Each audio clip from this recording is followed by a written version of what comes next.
Hello and welcome. You're watching NewsX and I'm Megha Sharma. The past 48 hours in Bangladesh have seen a Hindu ISKCON monk, Chinmoy Das, arrested and then denied bail twice. His lawyer has been murdered and mobs have been attacking those peacefully protesting his arrest, with the Bangladesh police watching it all happen. Now, in separate incidents, temples have also been attacked and people from Bangladesh have been sharing videos of Islamist mobs roaming the streets and making calls for a genocide.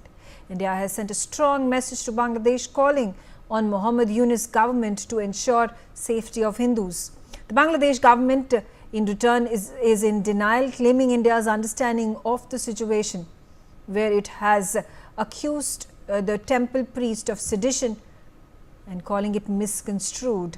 While Hindus across the globe have joined the protest, there are world leaders including Joe Biden that are yet to react on what is happening and the atrocities being meted out to the Hindu minority in Bangladesh. I want to start my conversation. Joining me right now on the telecast is Dushyant Sridhar. He is a Vedic speaker, director of Shakuntalam. Mr. Sridhar, thank you very much for joining me on the telecast. And a situation that has turned on its head. It was one thing that there were rioters who were desecrating temples, who were attacking Hindus. It's quite another when the head of ISKCON in Bangladesh is arrested, is denied bail, and there has been one person that has died, who is incidentally his lawyer. Megha, namaskaram to my fellow panelists. It is indeed a grim situation. Cheto darpanamarjanam bhavamaha davagni nirvapanam. These are the opening lines of Shikshashtakam by the great Acharya Chaitanya Mahaprabhu, who lived in the Vanga Desham. We call it Vanga in Sanskritam, which became Vanga in Bengal. So in the undivided Bengal, he was one of the tallest acharyas of the 15th century. And in the 20th century, we had a great acharya called Prabhupada, who is the founder of ISKCON. And today, Bangladesh calls it a terrorist organization. Yes, ISKCON is a terrorist organization because it feeds millions of children and people through the day in different countries. Yes, it is a terrorist organization because it spells the tenets of Bhagavad Gita and Bhagavatam. So this is the state of the state of Hindus there, Megha. And you wouldn't be surprised because I've participated in umpteen debates in the last 1.5-2 months since the Sheikh Hasina government fell. And right since the day that her government fell, the Hindus have been in attack. And all that we can decipher is there was no love for the Hindus, the minority Hindus in Bangladesh all these years. It is just that the state head was trying to control the fanatic mobs from attacking them. And now it's out there in the open. And there would be a day when we will be debating about the extinction of Hindus in Bangladesh. Though it may seem like a very strongly worded statement, this is going to be the truth. If Bangladesh government is not going to show its iron hands, if at all it's a part and parcel of attacking the Hindus, we can't comment on anything. But if at all it does take a pound of mercy towards the Hindus, then they will take strong action on the fanatic mobs. And the other countries who generally advocate India about human rights and how people have to be treated should understand that this is the place where they have to act on. And okay. Last point that I have to make, Megha, a quick last point. Here is one country geographically that got separated from us, carved out a nation and called itself Bangladesh because India did help in the problems that it was facing from Pakistan at that point in time, the West Pakistan at that point in time. Now, we are living in a country where people who say 15 minute baki hai become MLAs and MPs, and their innocent Hindus are being massacred. This is my last tip. Ambassador Veena Sikri, the state of affairs where India goes about asking the chief advisor of the country, Mohammed Yunus, that it needs to take strong action against the atrocities being meted out to the Hindus in Bangladesh. And on the other hand, we take a look at the Bangladeshi government talking about how this is a quote-unquote internal matter of the country and India must not interfere in it. How do you view this sedition charge that has been imposed on the ISKCON priest who is now behind bars and not being allowed to take bail? Bangladesh, the situation in Bangladesh has been for the minority community has been deteriorating sharply day by day ever since August 5th, when Prime Minister Sheikh Hasina left Bangladesh and came to India. The very first target of attack after the 5th of August were the minority communities, and we saw the Hindus and the Buddhists and the Christians being attacked mercilessly. And actually the focus was to force them to leave the country.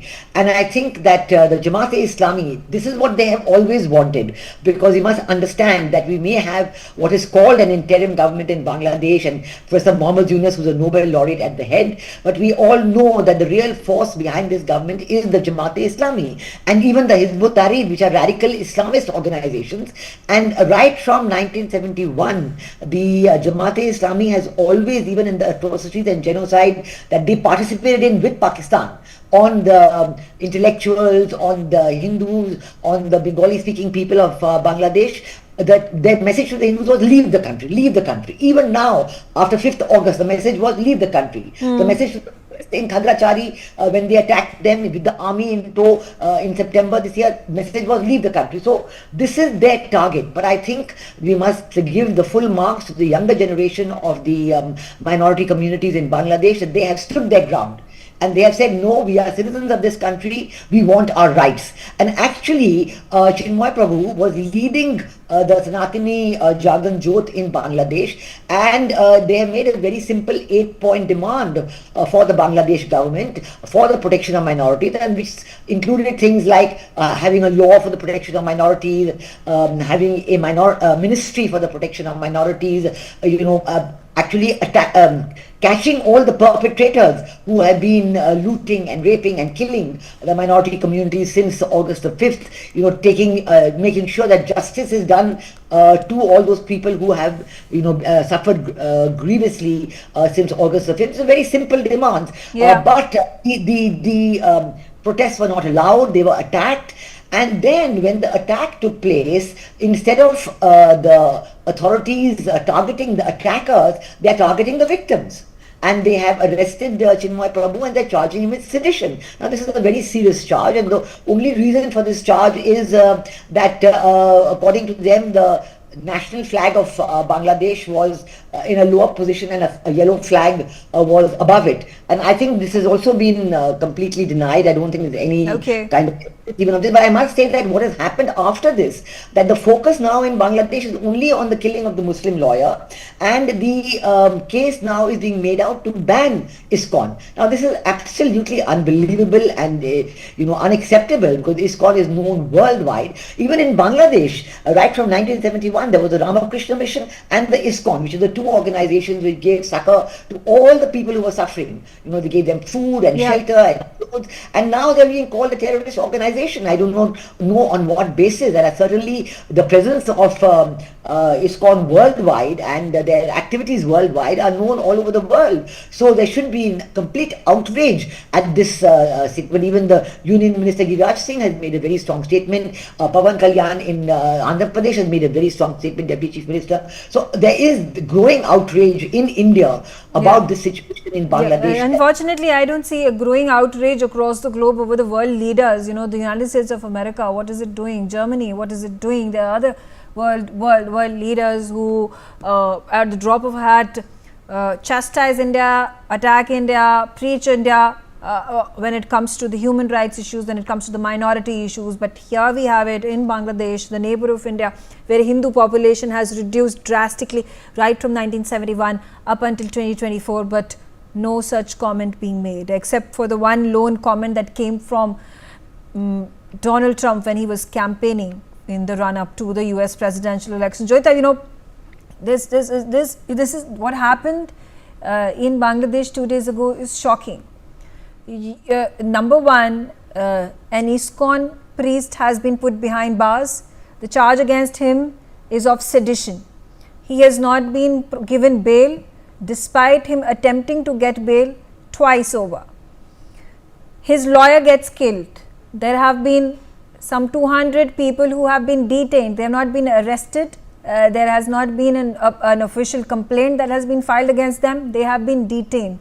The man who was fighting the case who was representing the ISKCON priest he is dead, and let that sink in. The man is dead, and the Bangladesh government continues to pull up ISKCON and the ISKCON priest and justify itself in putting him behind bars because of quote unquote sedition, and then going about banning ISKCON is something that's just not comprehensible. Well, actually, the discourse in Bangladesh, I mean, that is what their disinformation network and I would say ecosystem is talking about, that this Muslim lawyer who got killed, he was killed by the supporters of in the melee, he was killed by the supporters of ISKCON supporters, they killed him.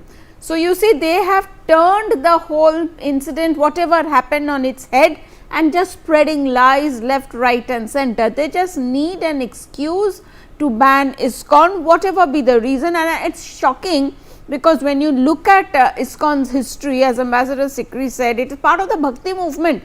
You know, they draw their inspiration from Chaitanya Mahaprabhu, who was part of the Bhakti movement that started, I mean, at the same time, you know, that Bhakti movement that we know in our history. So, I mean, terrorism, to associate such a group with terrorism is a complete lie. So, but this is what exactly they have been trying to do. It is not just sedition, it is terrorism that they are accusing ISKCON of, and radicalization and radical. I think the Attorney General today mentioned in court that it is a fundamentalist radical organization. Nothing could be further from the truth. It is a complete lie.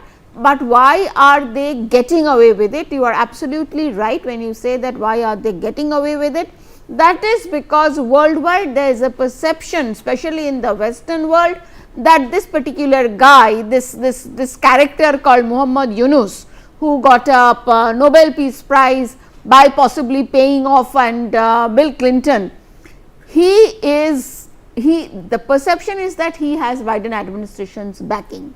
Okay, and you have to understand one thing in terms of, or actually all of us have to understand, these 2 months until Donald Trump comes to power are very crucial for the world in terms of, you know, whoever Biden's handlers are. If we have to believe that Biden, and there is reason to believe that Biden has lost, I mean, he is cognitively impaired.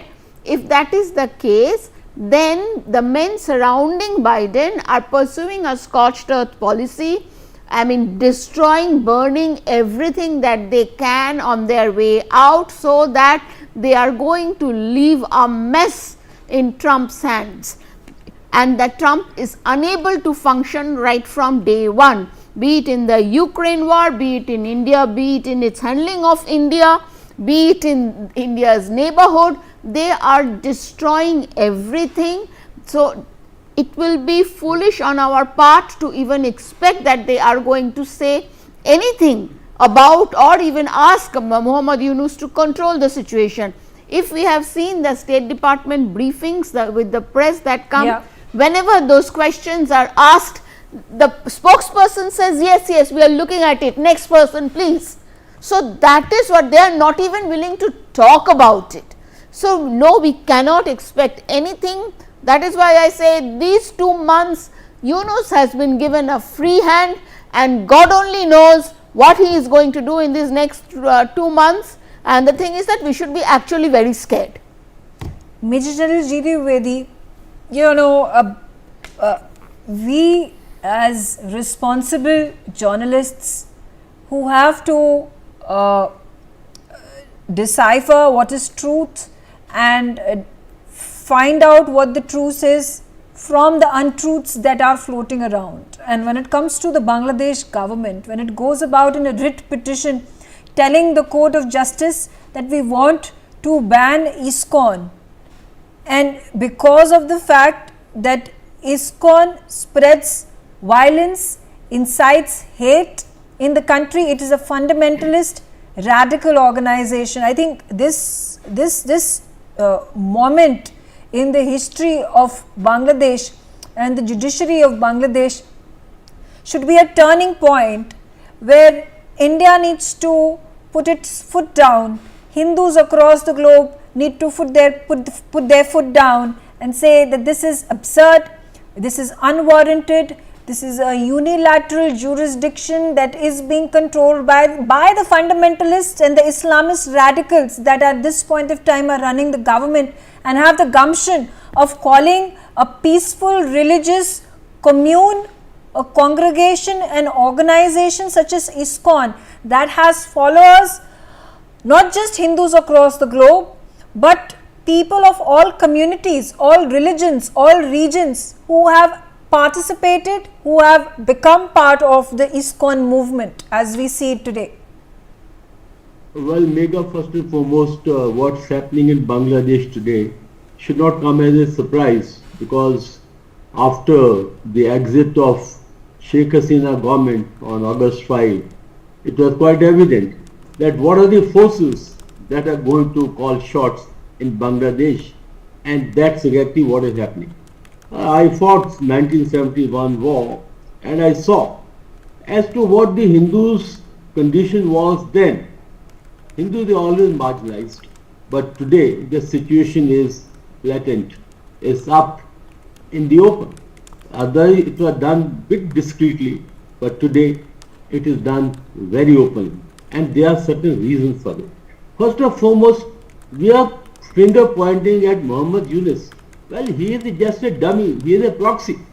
The person behind is the chief of Bangladesh army, Waqar, and he is the person who is orchestrating the whole show.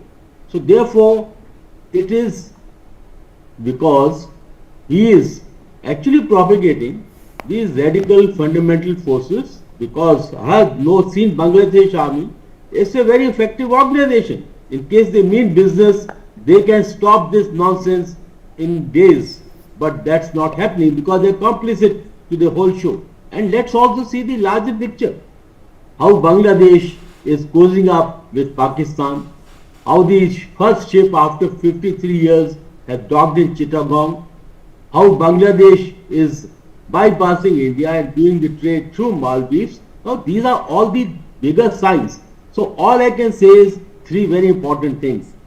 This is going to go unabated until 8 million Hindus now take it up that they are going to be there and they are not going to move out. They have to take it up, and they are the ones who have to call the shots. Right. Secondly, unfortunately, please let me just finish. Unfortunately, the government of India in last 53 years has not taken tough stand. They have not put their foot down, and this is the time, because diplomacy also has a hard talk. We need to have a hard talk. And thirdly, rally all the Hindus across the world, because West is not going to come into our favor or to our line, because they have double standards and they are very selective on the human rights is concerned. So all I can say is government of India must fully support, both overtly and covertly, 8 million Hindus of Bangladesh. The Hindus of Bangladesh must stand up, and it's do and die situation. And thirdly, we need to rally all the Hindus across the world and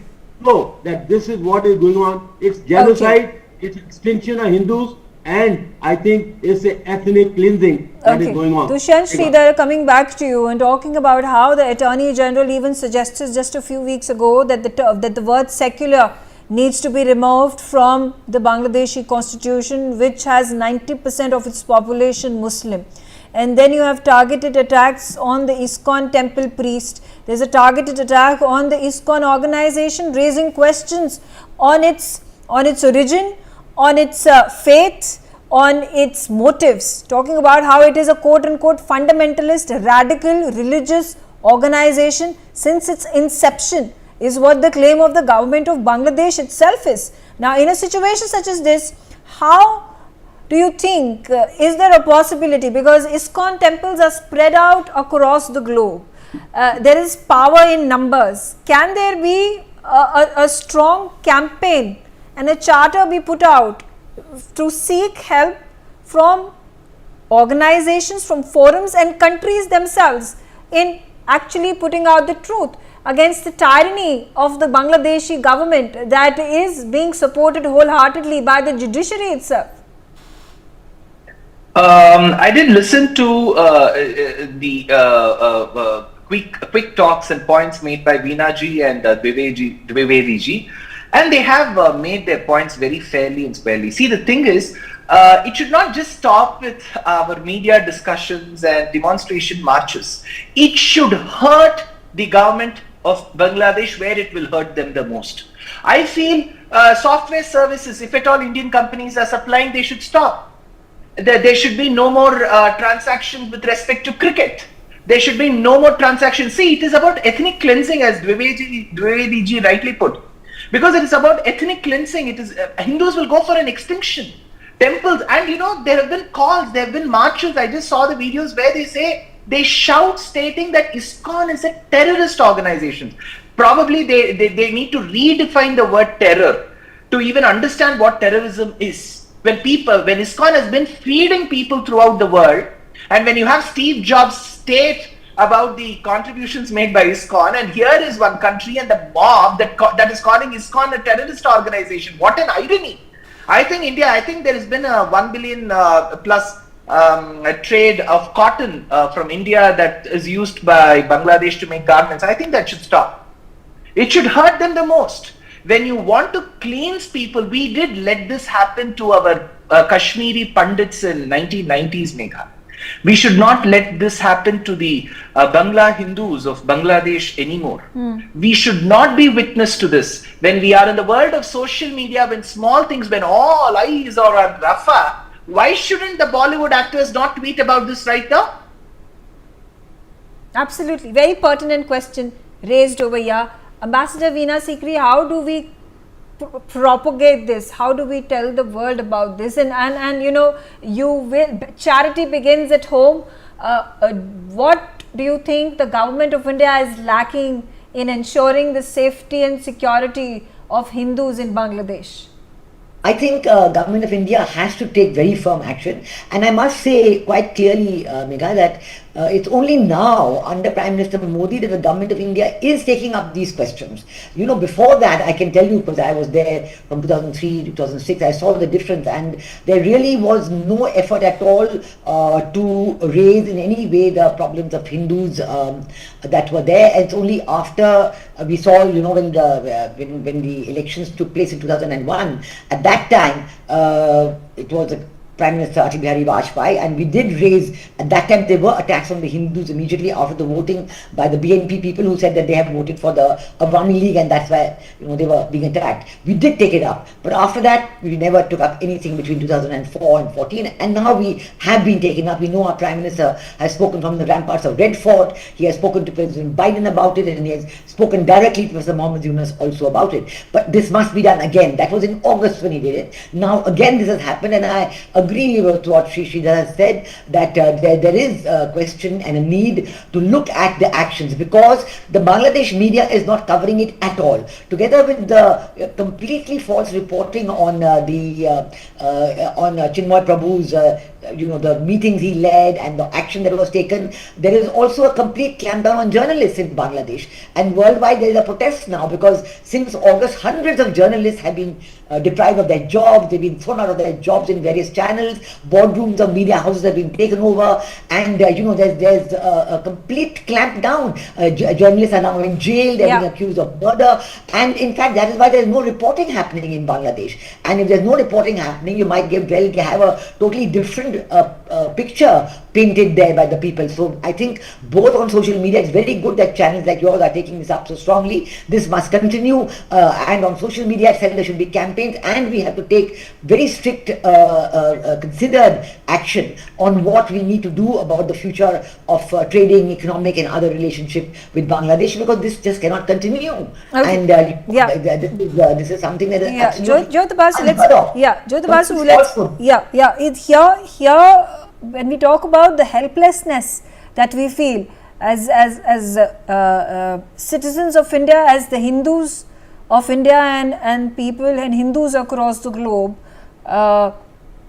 this is the tyranny that is being